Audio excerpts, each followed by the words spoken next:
Alright, so I got the helmet pretty close to being assembled here. I've been using a couple different types of glue to get this all taken care of. The contact cement is what I'm having the most success with, but even this isn't really holding all that well, so I'm probably going to end up having to add some rivets to it. It adheres well to this because this is actually PVC, but for some reason the plastic that the Home Depot bucket doesn't like to melt, and so it's not welding well. I did try the PVC blue cement. I even tried my favorite Loctite stuff. Neither of these held on at all. The moment I touched it, the weld broke. So I'm using the contact cement, hoping to get it to hold at least until I can put some rivets in around here. Putting the rivets in is pretty easy.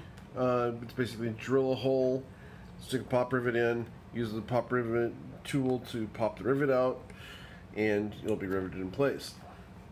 Now that won't look great for the finished product, but the intent is then to make a mold of this so that I can have multiple copies of the helmet. But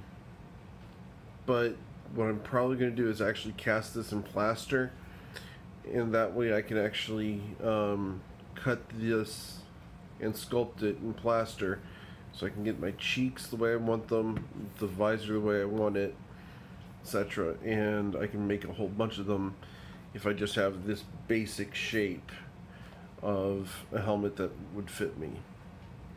If I can get this in plaster, then doing a mold on top of that once it's done should be fairly straightforward.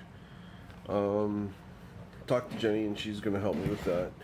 The strap clamp I've been using, I usually use for my boxes, but I took the little pieces off for my right angles, and it works just fine like this.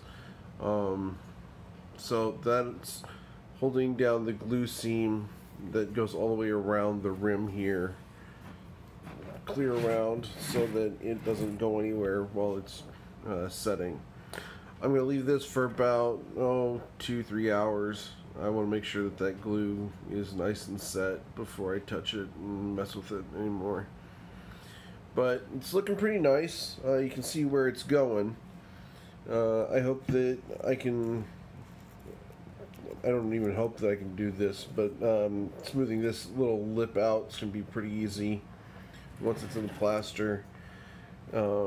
I can customize this a lot once it's in there. I can do whatever I want with the T-visor, the cheeks, etc. The big thing though is on the back here. If you look in here, the seam where the bucket meets is not holding down. It's something to do with the plastic that the bucket was made out of. I don't know what to do about that. But it's coming along nicely, and I will give you guys an update when I have one. You enjoy.